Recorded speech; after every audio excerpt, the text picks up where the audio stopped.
Oke, baik guys, dari kota Dus, kota Paya Selatan dari trip kita ini. Nah, habis ini kita bakal ke arah utara kembali ke kota Sus. Nah, tapi sebelum kota Sus kita akan berhenti beberapa destinasi. So, let's check our travel. Untuk ke kota Sus ini kita kembali ke utara Tunisia. Nah, kebetulan di perjalanan kita ketemu rombongan unta yang jumlah hingga ratusan ekor.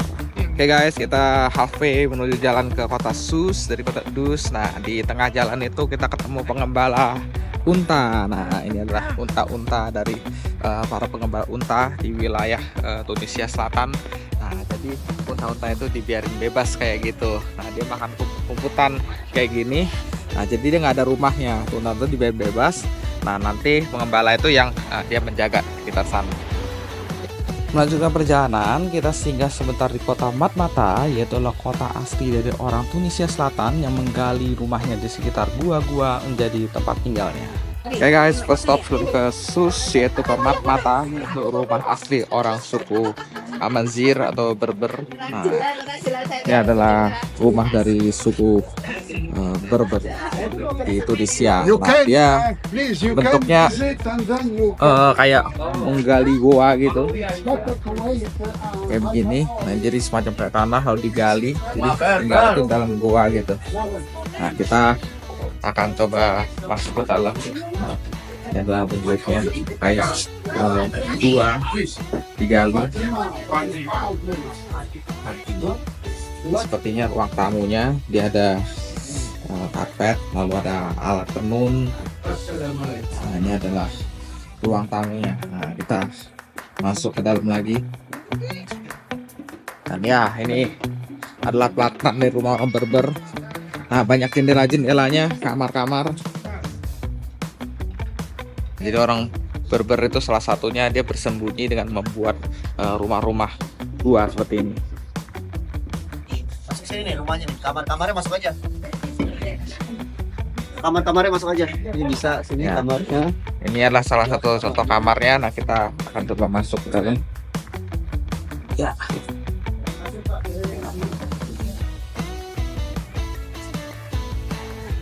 Ruang tamunya.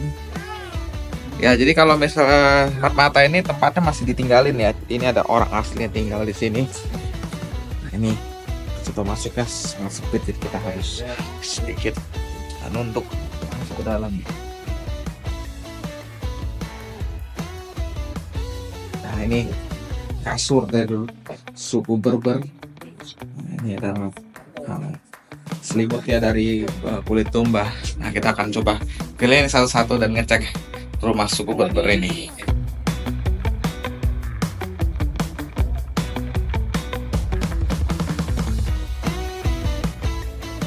Untuk rumah Matmata ini masih aktif dan masih ada orang yang tinggal di sini, dan orang-orang ini sangat welcome. Jadi begitu datang kita hidangkan makanan dan mereka sangat senang dengan kehadiran kita.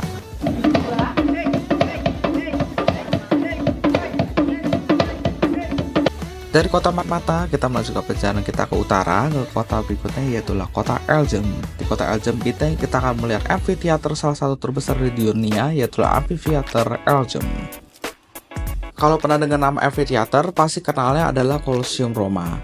Nah, tapi amphitheater Elgem ini juga terkenal karena dia adalah yang terbesar di Afrika dan salah satu terbesar, yaitu nomor 3 di dunia.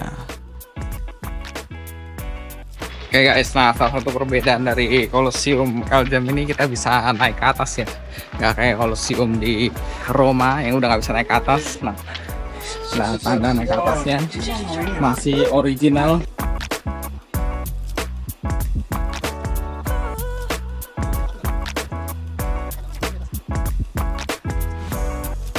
Oke, ini adalah lantai keduanya dan kita akan naik lagi ke lantai ketiganya.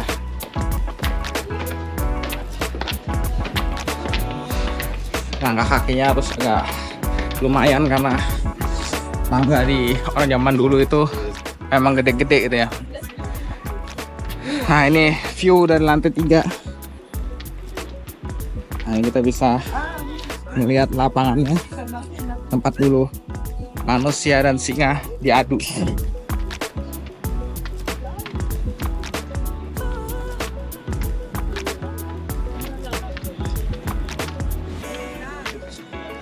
Nah, ini spot video. Jalan spot video, foto sini. Oke. Dari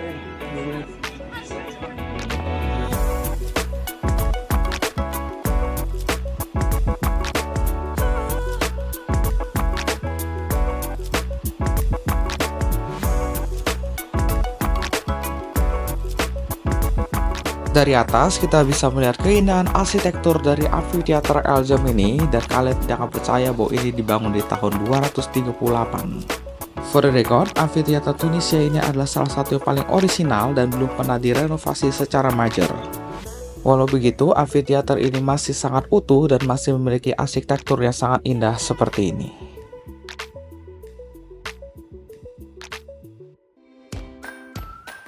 Oke guys, nah jadi itu adalah contoh dari tempat duduknya.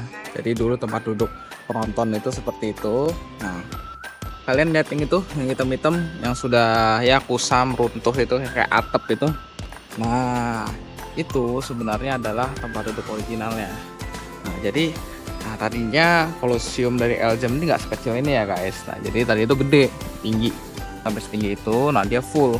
Nah, jadi dia miring gitu loh, miring buat tempat duduk, main tempat duduk lagi sampai ke bawah sana. Jadi dia untuk kayak stadion, dari atas sejajar, turun lagi sampai ke situ. Jadi full kapasitasnya ini dari Elzem ini bisa mencapai kurang lebih waktu itu prediksi antara 30.000 sampai 60.000 kalau full seat. Nah, jadi orangnya full duduk 30.000, tapi kalau orangnya mau berdiri, ada beberapa yang berdiri bagian atasnya itu, nah itu bisa sampai 60.000. Jadi keren banget ya guys, tahun 300-an dibangun, masih berdiri dan kokoh sampai kayak begini. Oke guys, gue persis bener-bener di tengah lapangan dari Elzem Colosseum. Nah, kalian bisa lihat di belakang gue, nah itu adalah semua barisan penonton ya. Tadinya dia melingkar, bentuknya itu persis kayak stadion ya, memang ini konsep dari stadion awal. Nah, lalu dia ada kursi-kursi kayak gitu. Nah, semua kursi-kursi itu tadi nyatu sampai naik ke atas semua, dan kapasitas itu sampai 30 sampai 60.000. Nah, jadi kalian bisa bayangin, contohnya aku sebagai budak, nah lalu saya disuruh untuk bertarung melawan binatang buas. Nah, melawan binatang buas ditonton oleh 30 sampai 60.000 orang. Kayak fun fact juga ya guys, jadi penonton ini yang nonton budak melawan binatang buas itu biasa melawan singa atau macan. Budaknya itu nggak dikasih senjata, jadi mereka itu harus ngelawan pakai tangan kosong gitu, melawan binatang buas itu. Nah, kalau mereka itu bisa menang melawan binatang buas, nah mereka itu akan dibebaskan gitu. Nah, kita sekarang mau cobain salah satu tempat duduk. Nah, dia kayak lorong begini. Nah, lalu kita mau naik ke atas. Nah, ini kita mau coba salah satu tempat duduk. Nah, kita mau naik ke atas di sini. Ini ada tangga untuk naik ke atas, dan ya, ini adalah contoh dari tempat duduk para penonton Colosseum itu. Nah, tempat duduknya ya dia salah kadarnya, lalu duduk seperti ini. Duduk dan menikmati menonton binatang buas melawan manusia. Secara keseluruhan, amphitheater ini memiliki 4 lantai untuk penonton dan sebuah basement untuk menyimpan binatang dan para budak. Kalau berkunjung amphitheater ini, aku saranin banget untuk turun ke basementnya, dan kita bisa melihat keindahan lorong-lorong arsitektur yang dibangun tahun 200-an. Oke, nah gue sekarang masih di ruang bawah tanahnya dari Colosseum. Nah, you can see ini ruangannya ada hall gede banget, panjang sampai keluar. Nah, ini benar-benar di dalam dan di tengah dari lapangan Colosseumnya, tempat berdiri. Nah, ini adalah besi-besi yang tadi itu kan. Nah, dulunya yang nggak ada, jadi nggak ada pencahayaan seperti ini, ya full langsung semua ditutup gitu. Nah, lalu di sini ini adalah ruang bawah tanah. Nah, fungsi ruang bawah tanah ini apa? Nah, ini untuk menyimpan para binatang buas atau budak. Nah, gitu, binatang buas itu disimpan di kandang sini. Nah, lalu begitu mau dipakai untuk bertanding, dia akan digiring, nanti akan ke atas, lalu akan keluar budak dan binatang buasnya untuk bertanding. Dari ruang bawah tanah kita lanjut keluar dari amphitheater ini untuk melanjutkan tur kita ke tempat berikutnya. Nah, ini kita udah jalan menuju pulang keluar dari Elgem Coliseum. Nah, sebagai additional information, nah jadi kalau misalnya Coliseum ini dulunya itu ada pertandingan setiap 1 bulan sekali. Jadi 1 bulan sekali itu ada pertandingan antara manusia dan hewan gitu. Nah, lalu manusianya itu atau penonton-penontonnya yang nonton itu kadang-kadang dibayar gitu, karena sebenarnya hiburan untuk raja gitu, menunjukkan kekuatan raja terhadap para budak. Nah, tapi karena banyak orang yang kasihan nggak mau ikut untuk melihat kejamannya, jadi akhirnya banyak orang nggak ikut dan akhirnya dibayar untuk nonton gitu. Oke. Ya, jadi keren banget ya guys. Elgem Tunisia masih fully original dan ini terbesar di Afrika dan nomor 3 terbesar di dunia. Ya guys, finally akhirnya kita sampai di kota Sousse. Nah, ini kota Sousse. Nah, kita di sini tujuan pertama adalah shopping terlebih dahulu di Shola Shopping Center. Nah, nanti kita lihat-lihat Shola Shopping Center. Kalau nggak ada yang cocok, nanti kita coba curi-curi waktu. Nah, kita ke sana. Itu adalah Medina atau Old Town dari Sousse. So, let's go check it out dulu. Nah, sayangnya di tempat pembelajaran kota Sousse ini nggak ada sesuatu yang menarik, jadi aku decide untuk jalan-jalan sekitar kota tua Sousse. Nah, kalau bisa saya memutuskan untuk jalan-jalan sekitar kota Sousse, pastikan ke tempat bersejarah kota Sousse ini seperti Menara Kota Sousse. Nah, selain itu juga ada Masjid Agung dan juga Benteng Tua Kota Sousse. Atau kita bisa saja jalan-jalan sekitar lapangan kota Sousse ini dan juga menemukan banyak vendor-vendor dan juga kaki lima yang menawarkan banyak-banyak produk seperti makanan, baju, dan lainnya.